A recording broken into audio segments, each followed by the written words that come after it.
Kejari Bojonegoro terima limpahan kasus 4 kades tersangka korupsi.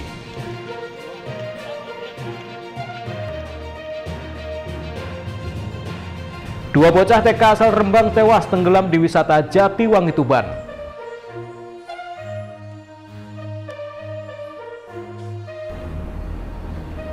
Assalamualaikum warahmatullahi wabarakatuh, pemirsa JTV Bojonegoro. Senang sekali saya Semi Ramadan kembali hadir menjumpai Anda di program Sketsa Bengawan untuk edisi hari ini.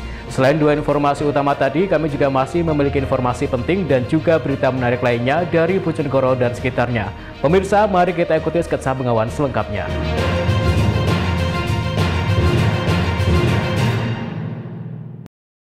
Pemirsa, kita awali informasi yang pertama. Kasus dugaan korupsi pembangunan jalan yang melibatkan 4 kepala desa di Kecamatan Padangan, Kabupaten Bojonegoro akhirnya dilimpahkan ke Kejaksaan Negeri setempat. 4 kepala desa atau kades di Kecamatan Padangan, Kabupaten Bojonegoro yang terlibat kasus korupsi pembangunan jalan di masing-masing desanya dilimpahkan ke Kejaksaan Negeri atau Kejari Bojonegoro pada Selasa 26 Juni 2024 siang. Keempat kades yang sebelumnya ditetapkan tersangka oleh Direskrimsus Polda Jawa Timur pada 8 Mei 2024 itu, yakni Wasito, Kades Tebon, Supriyanto, Kades Dengok, Sakri, Kades Purworejo, dan Saifuddin, Kades Kuncen, Kecamatan Padangan. Uang tersebut berasal dari Dana Bantuan Keuangan Khusus Desa atau BKKD tahap 1 tahun anggaran 2021 yang dikucurkan Pemkab Bojonegoro. Dan kasus tersebut berhasil dibongkar Unit 1 Subdit 3 Direktorat Reserse Kriminal Khusus atau Diretkrimsus Polda Jawa Timur. Kasipitsus Kejari Bojonegoro Aditya Sulaiman mengungkapkan, limpahan perkara ini adalah lanjutan dari perkara sebelumnya di Kecamatan Padangan, di mana administrasi dan pengerjaannya tidak selesai sehingga menyebabkan kerugian negara. Aditya menjelaskan bahwa sebelumnya kasus ini ditangani oleh Polda Jawa Timur dan dilimpahkan ke Kejaksaan Tinggi atau Kejati Jawa Timur, dan selanjutnya dilimpahkan ke Kejari Bojonegoro guna dilakukan tahap kedua. Kemudian keempat terdakwa dilakukan penahanan selama 20 hari ke depan, sembari Jaksa Penuntut Umum atau JPU menyiapkan berkas dakwaan. Mantan Kasipitsus Kejari Bangka itu melanjutkan, keempat terdakwa yang berstatus sebagai kepala desa aktif di Kecamatan Padangan itu melanggar pasal 2 dan 3 Undang-Undang Tindak Pidana Korupsi atau Tipikor dengan ancaman hukuman paling singkat 5 tahun dan paling lama 20 tahun penjara. Di Bojonegoro telah melakukan pelimpahan tahap 2 dari Kejati pada kami terkait perkembangan kasus dari kasus yang awal, itu kasus di Padangan, di mana nama tersangkanya yaitu terdakwanya itu Muhammad Syafuddin, kemudian Pak Sakri, Pak Supriyanto, dan juga Pak Wasito, semuanya melanggar pasal 2, pasal 3 Undang-Undang Tipikor. Semua kades ya? Semua kepala desa aktif. Pak, mungkin bisa dijelaskan ini kasus apa benar? Ini kasus perkembangan yang dulu, di mana ada kegiatan BKKD di Kecamatan Padangan, di beberapa desa yang kemarin sudah dipersidangkan, dan dalam tahap pencairan dan juga administrasi serta pekerjaannya tidak selesai sehingga mengakibatkan kerugian negara. Intinya kasus posisi seperti itu. Ini yang menangani dari Polda. Oh, Polda. Ya? Polda. Mekanismenya seperti ini Pak, dari Polda dilimpahkan ke Kejaksaan. Polda ke Kejaksaan Tinggi, kemudian Kejaksaan Tinggi ke kami untuk tahap 2 untuk kami lakukan penahanan dan juga sidang ke depannya. Untuk diketahui, keempat kepala desa yang diduga melakukan penyimpangan dalam mengelola BKKD tahun anggaran 2021 tersebut menyebabkan kerugian negara mencapai 1,2 miliar rupiah. Untuk masing-masing desa kurang lebih sekitar 300 juta rupiah. Samsul Alim, JTV, Bojonegoro. Sementara itu, dua bocah taman kanak-kanak asal Kabupaten Rembang, Jawa Tengah ditemukan meninggal dunia di kolam wisata Jatiwangi Park, Kabupaten Tuban. Kedua korban yang sedang mengikuti rekreasi sekolah tersebut meninggal di kolam renang dewasa, diduga akibat tidak bisa berenang. Rekreasi sekolah Taman Kanak-kanak Masyitoh 9, Kecamatan Kragan, Kabupaten Rembang, di wisata Jatiwangi Park, Kecamatan Merak Urak, Kabupaten Tuban berujung duka. Ini setelah dua siswa ditemukan meninggal dunia terapung di kolam renang setempat pada Rabu pagi. Korban diketahui bernama Muhammad Hafidz Fauzi, 7 tahun, dan Samsul Adi Saputra, 7 tahun. Keduanya merupakan warga desa Kendal Agung, Kecamatan Kragan, Kabupaten Rembang, Jawa Tengah. Kapolsek Merak Urak AKP Ciput Abidin mengatakan, kejadian ini bermula saat sebanyak 38 siswa sekolah TK Masyitoh 9 Kragan melakukan rekreasi sekolah bersama guru dan orang tua masing-masing. Setibanya di lokasi wisata setempat, seluruhnya melakukan makan bersama. Namun, kedua korban justru langsung mandi di kolam renang khusus dewasa yang saat itu sedang dalam proses pengisian. Diduga karena tidak bisa berenang, korban ditemukan meninggal dunia terapung di dalam kolam sedalam 1,5 meter. Jadi mereka ini adalah rombongan dari TK Masyitoh 9 Kragan ya, dengan jumlah siswa sebanyak 38 orang dalam rangka rekreasi bersama. Tadi pagi sekitar pukul 8 datang di Jatiwangi. Terus pukul 8.15 dia masuk ke wilayah rekreasi Jatiwangi. Sekitar 8:30 ya, kejadian tersebut terjadi sekitar 8:30. Jadi pada saat orang tua dan siswa yang lainnya itu masih makan bersama, sarapan pagi bersama, ternyata 2 orang anak ini sudah mandi duluan. Jadi nggak nunggu teman-temannya, mandi duluan. Nah, seharusnya kan mandi di tempat kolam renang yang dangkal ya, yang khusus anak-anak. Tetapi mereka tadi mandi di kolam renang yang untuk dewasa. Nah, sementara tadi menurut keterangan dari pemilik kolam renang tersebut masih dalam proses pengisian pada pagi hari ini. Jadi belum penuh, masih separuh, sekitar 70 cm. Nah, mungkin diperkirakan 70 cm ini dangkal, mereka berenang, 2 orang anak ini berenang di situ, dan tiba-tiba diketahui 2 anak itu sudah mengapung. Sementara itu, pihak keluarga korban mengaku kecewa dengan pihak pengelola wisata Jatiwangi Park yang dinilai lalai dan tidak melarang anak-anak yang mandi di kolam khusus dewasa. Anak itu lari-lari ke kolam dewasa. Ya. Lah, orang tuanya yang menunggui.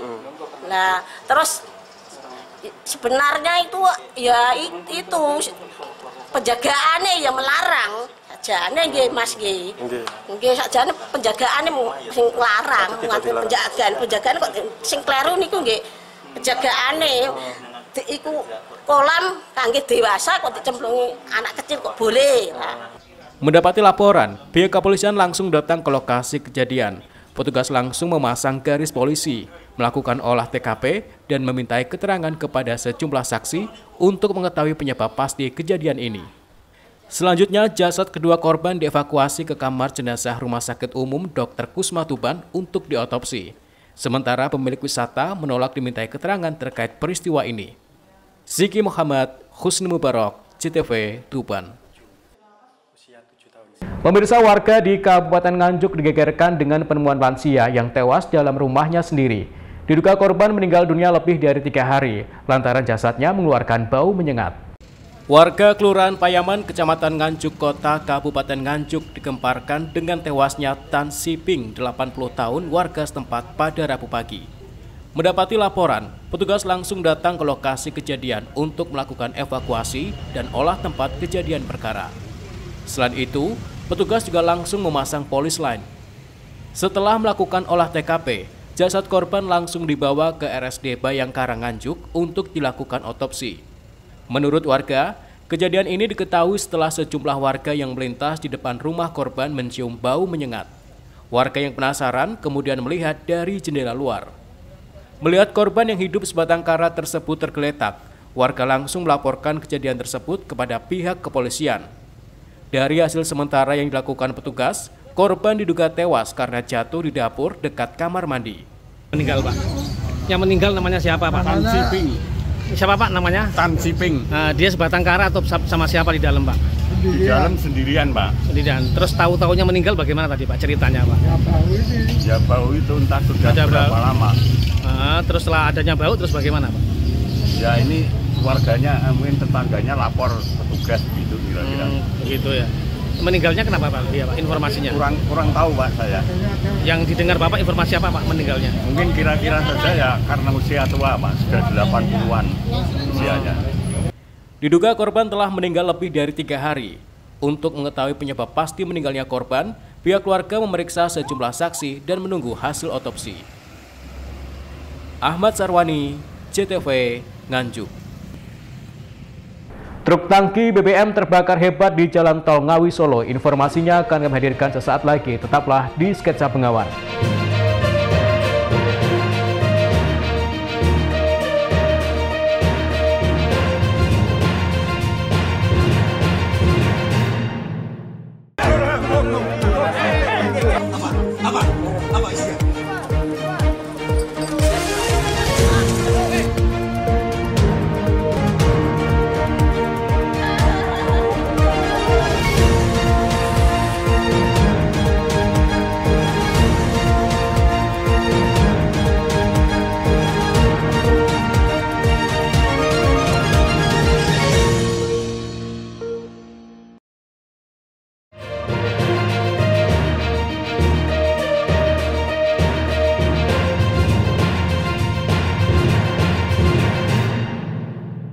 Pemirsa, terima kasih Anda masih di Sketsa Bengawan. Sebuah truk tangki BBM muatan Pertalite terbakar hebat di jalur tol Ngawi Solo. Tidak ada korban akibat kejadian itu, namun arus kendaraan di jalur tol Ngawi Solo maupun sebaliknya macet hingga 3 km. Sebuah truk tangki BBM Pertamina dengan nopol N9731UF terbakar di jalur tol Ngawi Solo, kilometer 579 pada Selasa malam. Kobaran api sangat besar hingga membakar seluruh bodi truk. Bahkan juga terdengar beberapa kali suara ledakan akibat kebakaran tersebut. Diketahui truk tangki ukuran 24.000 liter BBM tersebut akan mengirim BBM jenis Pertalite ke SPBU di sekitar area tol. Petugas Damkar Ngawi, Lilik Kukuh Junianto menjelaskan, 3 unit mobil damkar dikerahkan untuk memadamkan api, dengan masing-masing unit melakukan 2 kali pemadaman. Butuh waktu hampir 1 jam petugas berusaha untuk memadamkan kobaran api.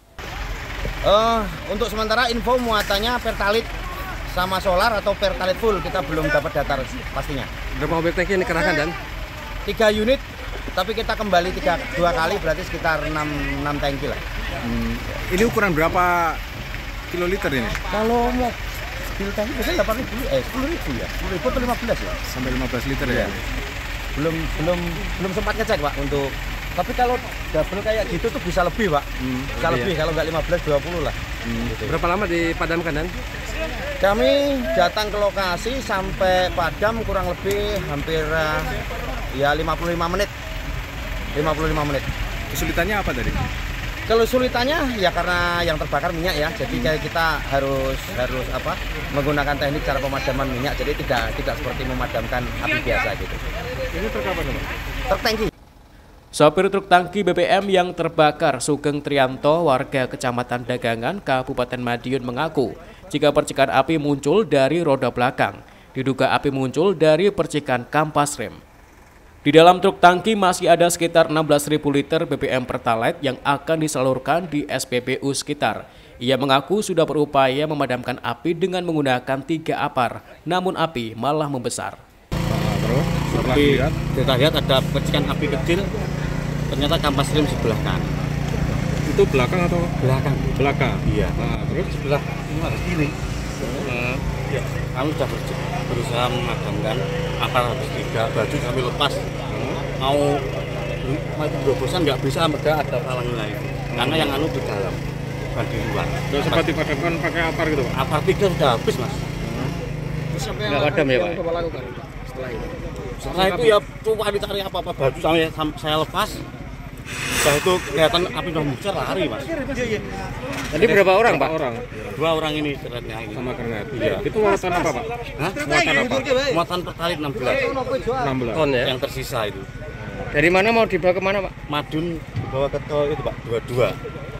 Tidak ada korban akibat kejadian itu. Sopir dan kenek truk berhasil menyelamatkan diri. Namun akibat kejadian itu, arus kendaraan di jalur tol tersebut mengalami kemacetan hingga 3 km dari 2 arah. Ito Wahyu, JTV, Ngawi.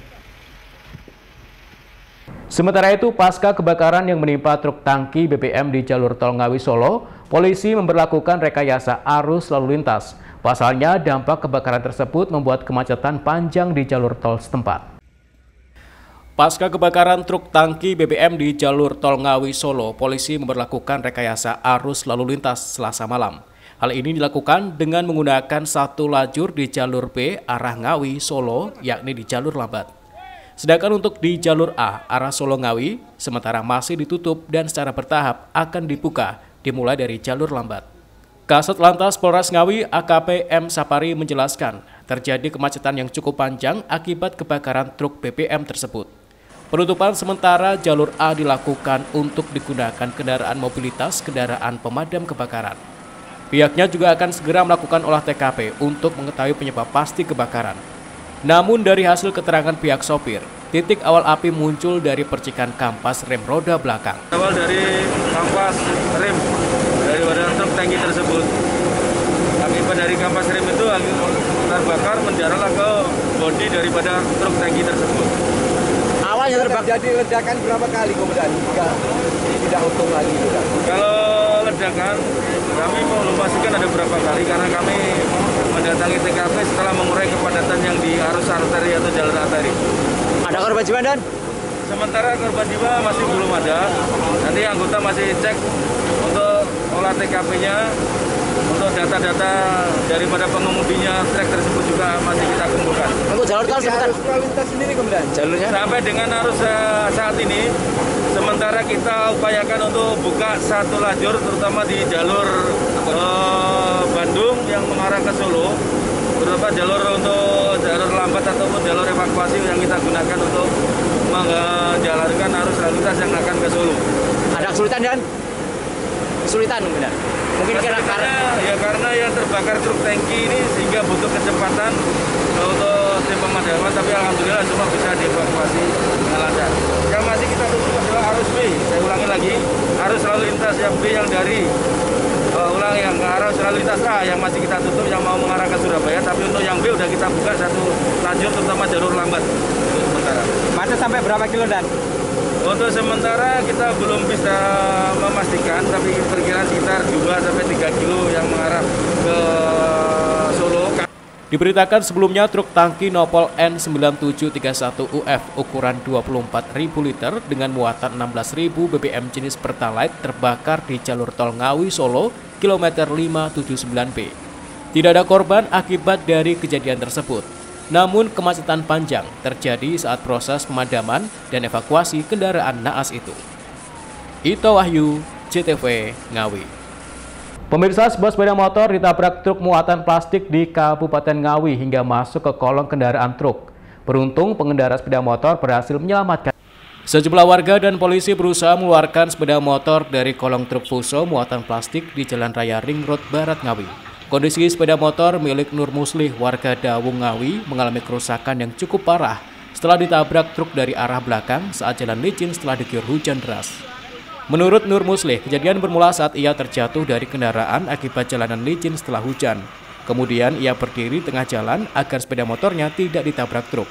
Namun karena jarak yang dekat, akhirnya sepeda motornya ditabrak truk hingga masuk ke dalam kolong kendaraan itu. Hah? Ceritanya gimana tadi, Mas? Aku jatuh sendiri, Pak.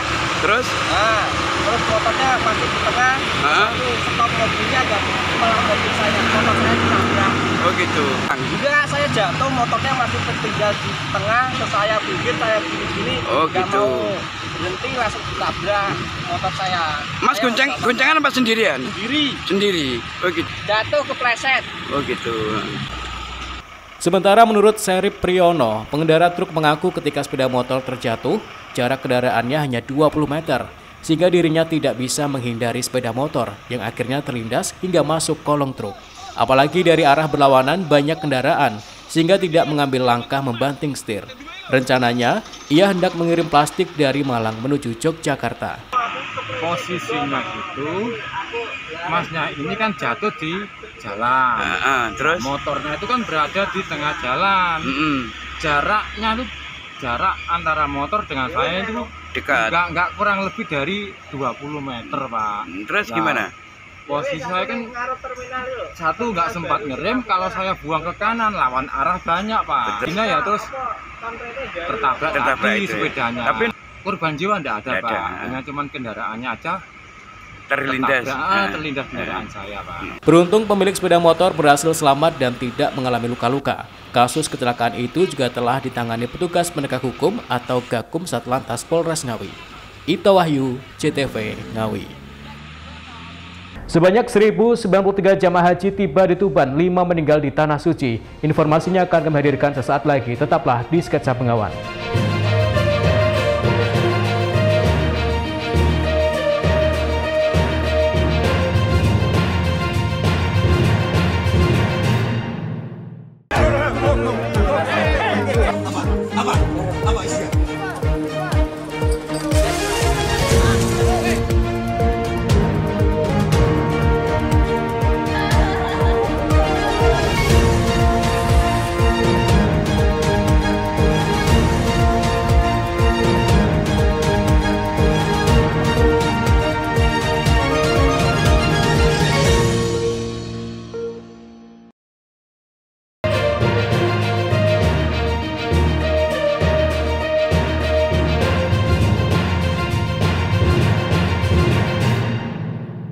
Pemirsa, terima kasih Anda masih di Sketsa Bengawan. Suasana haru mengiringi kedatangan 1.093 jamaah haji dari kloter 11, 12, dan 13 di Kabupaten Tuban. Keluarga yang menjemput jamaah haji tak kuasa menahan tangis setelah 40 hari ditinggal ke Tanah Suci. Sementara itu, data dari Kemenak setempat sebanyak 5 jamaah haji asal Tuban meninggal dunia. Sebanyak 1.093 jamaah haji dari kloter 11, 12, dan 13 asal Kabupaten Tuban tiba di halaman Kompi Senapan C Tuban pada Selasa sore. Keluarga yang menjemput jamaah haji tak kuasa menahan tangis setelah 40 hari ditinggal ke Tanah Suci. Sementara itu, data dari Kantor Kementerian Agama atau Kemenak Kabupaten Tuban, ada sebanyak 5 jamaah haji asal Tuban yang meninggal dunia dan 1 dalam kondisi kritis di rumah sakit. 5 jamaah haji yang meninggal diantaranya adalah Sutimur, warga Kelurahan Kingking, Kecamatan Tuban Kota; Masudi, warga Desa Karanglo, Kecamatan Kerek; Kaseh, warga Kecamatan Jenu; dan Umi Curiatin, warga Kecamatan Soko. Keempatnya meninggal di Tanah Suci. Sedangkan 1 jamaah lainnya atas nama Suhartati, warga Kecamatan Jenu, meninggal dunia di embarkasi Surabaya saat kepulangannya dari Tanah Suci. Selanjutnya 1 jamaah atas nama Sadi, warga Kecamatan Soko, dalam kondisi kritis saat transit di Bandara Kuala Namu, sehingga harus dirawat di Rumah Sakit Kota Medan.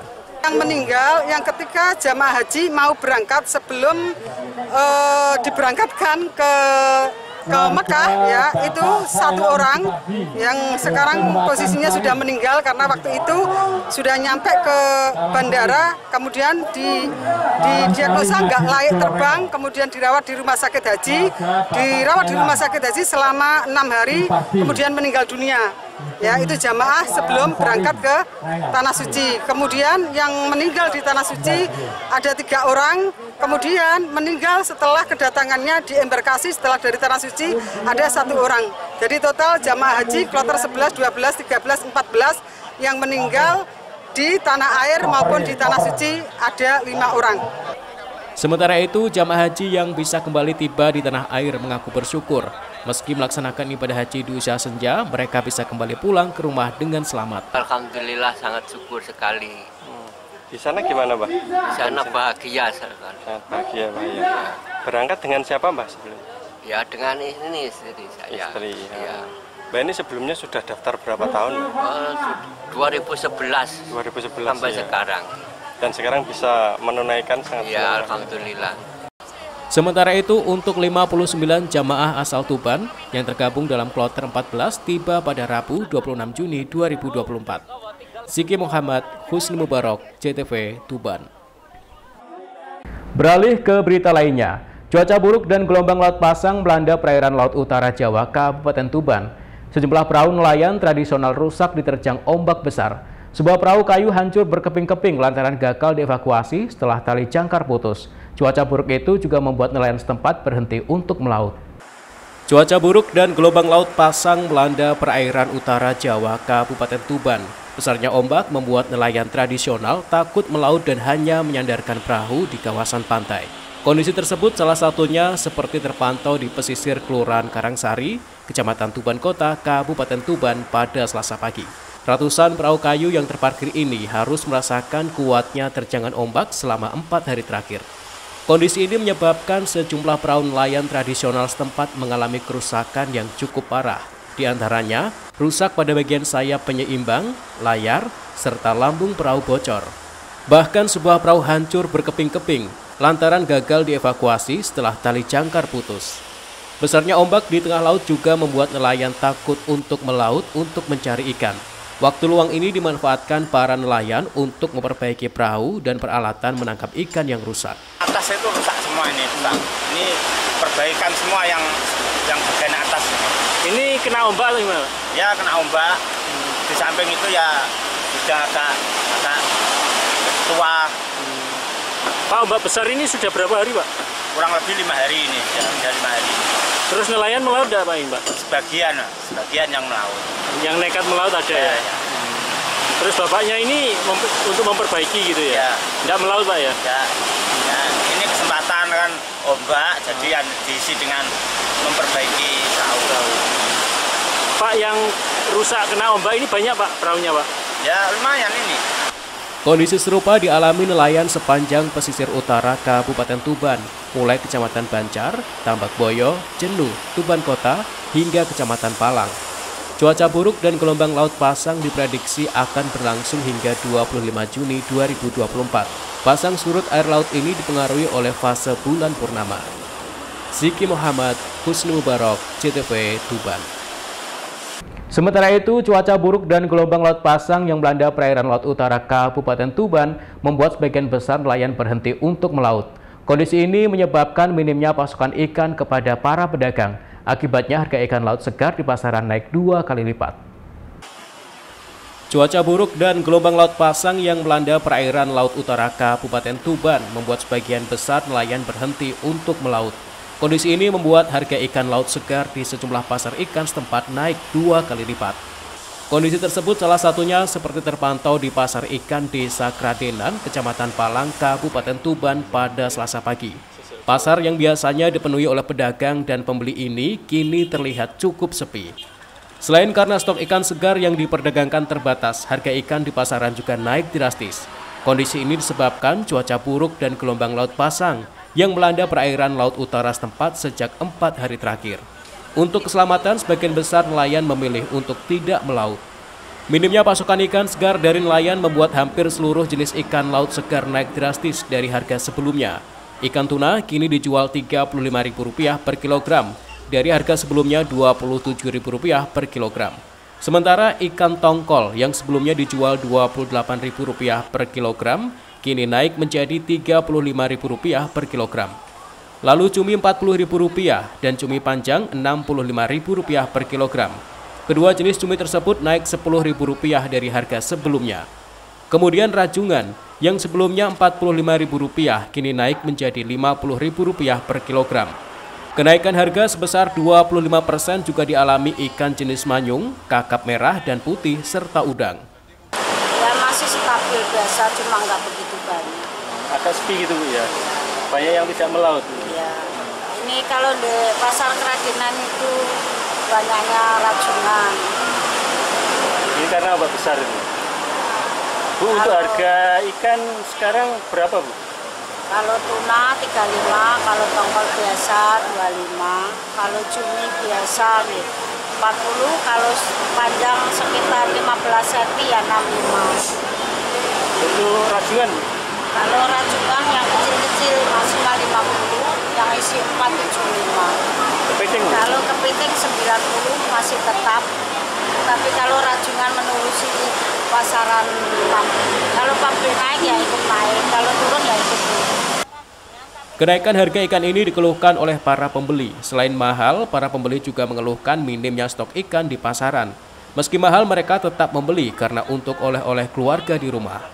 Posisi ombak besar nih, terus bulan purnama kan ini harganya naik lumayan. Lumayan. Biasanya ya naik hampir separuh nih.